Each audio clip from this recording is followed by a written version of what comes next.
بسم الله الرحمن الرحيم نحمده ونصلي على رسوله الكريم أما بعد. وعن أنس رضي الله تعالى عنه قال سمعت رسول الله صلى الله عليه وسلم يقول قال الله تعالى يا ابن آدم إنك ما دعوتني ورجوتني غفرت لك على ما كان منك ولا أبالي يا ابن آدم لو بلغت ذنوبك عنان السماء ثم استغفرتني غفرت لك ولا أبالي يا ابن آدم إنك لو أتيتني بقراب الأرض خطايا ثم لقيتني لا تشرك بي شيئا لأتيتك بقرابها مغفرة. حضرت انس رضی اللہ تعالیٰ عنہ سے یہ روایت ہے، وہ بیان کرتے ہیں کہ میں نے حضور صلی اللہ علیہ وسلم کو یہ فرماتے ہوئے سنا کہ اللہ تعالیٰ یہ ارشاد فرما رہے ہیں. یہ حدیث قدسی ہے، جس میں اللہ تعالیٰ کا ارشاد نقل کیا جائے وہ حدیث قدسی کہلاتی ہے، اور جس میں اس روایت کے ذکر کرنے والے حضور اکرم صلی اللہ علیہ وسلم ہوں تو اس کو حدیث نبوی کہتے ہیں. تو یہ حدیث قدسی ہے. اللہ تعالیٰ ارشاد فرماتے ہیں کہ اے فرزند آدم، اے آدم کی اولاد،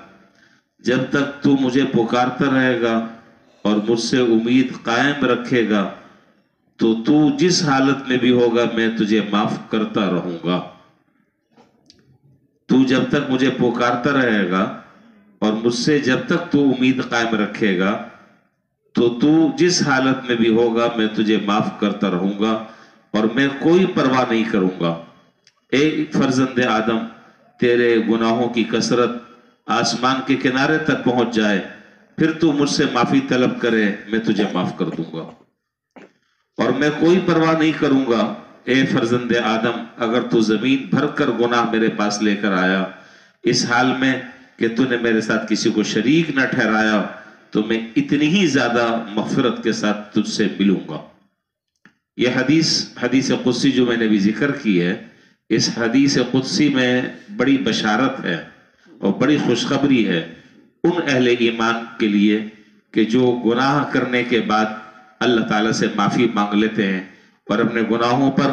اللہ کے سامنے رو دھو لیتے ہیں، اپنے آنسو ٹپکا لیتے ہیں اور بہا لیتے ہیں. تو یہ بات بتلائی جا رہی ہے کہ اگر کوئی آدمی گناہوں کے کرنے کے بعد اللہ کی طرف رجوع کر لے، اللہ تعالیٰ کی طرف توبہ اور استغفار کر لے، اللہ تعالیٰ کو اس کی کوئی پرواہ نہیں ہوتی کہ وہ کتنا گناہ گار ہے. اللہ کی ایک رحمت کا قطرہ اس کے تمام گناہوں کو دھونے کے لیے کافی ہے. البتہ شرط یہ ہے کہ اللہ کے ساتھ شرک نہ کیا ہو.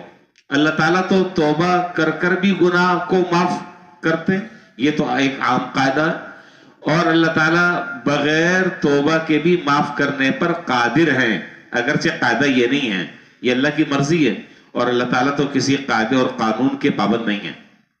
ہم قانون اور ضابطے کے پابند ہیں. ہمارے لیے قانون اور ضابطہ ہے. ہمارے لیے ضابطہ یہ ہے گناہ ہو جائے حتی الامکان بچو، حتی الامکان کوشش کرو بچنے کی، اجتناب کرو، دور رہو گناہوں سے، اس لیے کہ گناہ جو ہے وہ اللہ کو ناراض کر دینے والا عمل ہے، اس سے دور رہو. لیکن اگر پھر بھی بتقاضۂ بشریت، انسان ہونے کے ناطے اگر کوئی گناہ سرزد ہو جائے، توبہ کر لو، اللہ تعالیٰ سے معافی مانگ لو، عزم کر لو کہ آئندہ میں یہ گناہ نہیں کروں گا، اللہ تعالیٰ معاف فرما دیں گے. لیکن اگر کوئی آدمی اس حدیث سے، یہ جو میں نے بھی حدیث ذکر کی اور جس کی میں تشریح عرض کر رہا ہوں، اس سے اگر کوئی آدمی یہ نتیجہ اخذ کرے کہ بھائی یہ تو بڑا زبردست نسخہ ہاتھ آ گیا، بس اب گناہ کرتے رہیں گے، اللہ تعالیٰ سے توبہ کرتے رہیں گے، گناہ کرتے رہیں گے، اللہ تعالیٰ سے توبہ کرتے رہیں گے، اللہ تعالیٰ معاف کرتے رہیں گے، اس سے یہ نتیجہ نکالنا غلط ہے. اور اس کی مثال میں 2 مثالیں آپ کو دے کر بات ختم کر رہا ہوں. پہلی مثال یہ ہے کہ ایک بچہ جو بیچارہ ناسمجھ ہے اور عقل اور شعور اتنا نہیں ہے، اور وہ زمین میں قلہ بازیاں کھا رہا ہے، لوٹ پوٹ ہو رہا ہے، اچھے خاصے اجلے صاف ستھرے کپڑے